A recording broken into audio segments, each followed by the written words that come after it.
Have you ever noticed summer days feeling hotter in urban areas as compared to rural areas? There is a scientific explanation. Using 3D technology, I explain what this feature is and the factors that influence its development.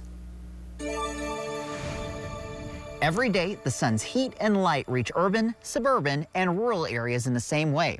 Given identical weather conditions, the temperatures in these areas are often not the same. Why is this?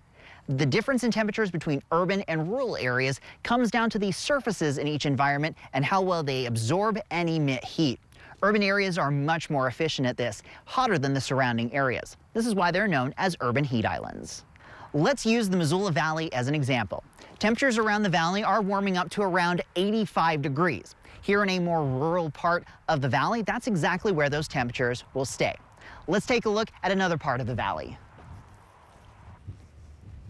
Here at a suburban community park, we've seen those temperatures increase 1 to 2 degrees, upwards to around 86 to 87.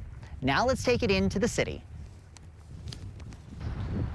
As we move more into Missoula to Reserve Street, we enter a commercial district with numerous businesses.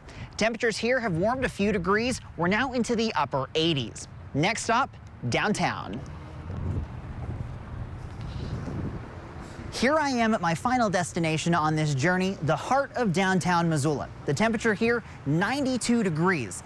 The downtown area tends to warm up more quickly and significantly as compared to the rest of the valley. So here is a rough overlook at what those temperature trends are like all across the Missoula Valley. There are multiple reasons these urban heat islands occur. First, reduced natural landscapes in urban areas. Trees, grass, ponds, and rivers tend to cool the air by providing shade, transpiring water from plant leaves, and evaporating surface water, respectively. Second, urban material properties.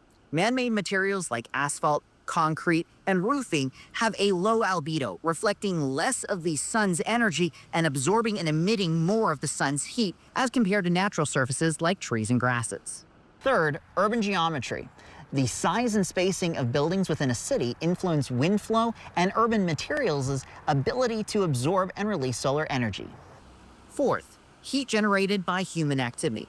Buildings, air conditioning units, vehicles, and industrial facilities all emit heat into the urban environment. And fifth, weather and geography.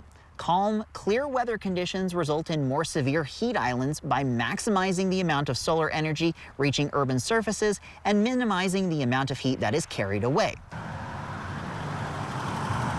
Conversely, strong winds and cloud cover suppress heat island formation. Geographic features can also impact the urban heat island effect. For example, western Montana's mountains can block the wind from reaching the city, but also can create flow patterns that push that wind through the city. The larger the city, the stronger the urban heat island effect will be on that city.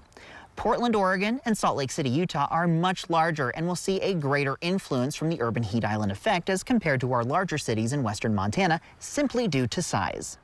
That said, this does not mean the impacts in our area cannot be significant. If you're out enjoying a warm, sunny day, make sure to stay hydrated and take plenty of breaks in the shade to cool off. Visit NBCMontana.com/weather for those latest temperature forecasts. Reporting in the Missoula Valley, Mitchel Coombs, NBC Montana.